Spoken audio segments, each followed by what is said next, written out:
अपनी विभिन्न मांगों को लेकर कोकण समृद्ध संगठन ने रत्नागिरी जिलाधिकारी कार्यालय के बाहर अनिश्चितकालीन भूख हड़ताल शुरू की। मांगे पूरी होने तक अनशन जारी रखने की चेतावनी संगठन की ओर से दी गई। कोकण समृद्ध संगठन ने गुरुवार को रत्नागिरी जिलाधिकारी कार्यालय के बाहर अनिश्चितकालीन भूख हड़ताल शुरू कर दी। किसानों और मछुआरों का कर्ज माफ करने, कोकण में फसल बीमा के नियमों को बदलने, बंदरों की समस्या का समाधान करने, 2024 तक पर्यटन निर्माण को मंजूरी देने जैसी 10 मांगों को लेकर यह आमरण अनशन शुरू किया गया।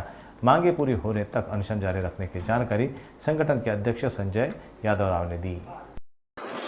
महाराष्ट्राचं 40% उत्पन्न कोकणातनं मिळतं, 38% कारखाने कोकणात आहेत। आमच्या खाड्या उद्ध्वस्त झाल्या, आमचे समुद्र उद्ध्वस्त झाले, पण विकासाला सगळ्यात कमी निधी, मच्छीमारांसाठी शून्य निधी, आंबा काजू बोर्डसाठी शून्य निधी, पर्यटनासाठी शून्य निधी, कोकणाचे ज्यातून रोजगार मिळतो त्याला शून्य निधी।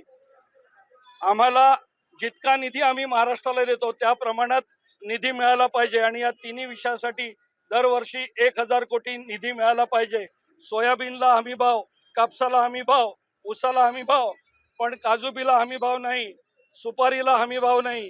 ही परिस्थिती बदलली पाहिजे आणि म्हणून कोकणवासीय संघटित झाले आहेत।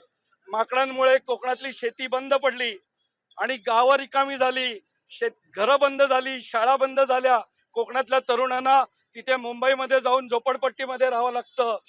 माकडांचा बंदोबस्त झाला पाहिजे, त्यांचं निर्बीजीकरण केलं पाहिजे, त्यांचे कॅम्प्स जसे मुंबईत लावलेत कुत्र्यांचे तसे कॅम्प लावले पाहिजेत आणि सह्याद्रीमध्ये त्यांना सोडून दिलं पाहिजे।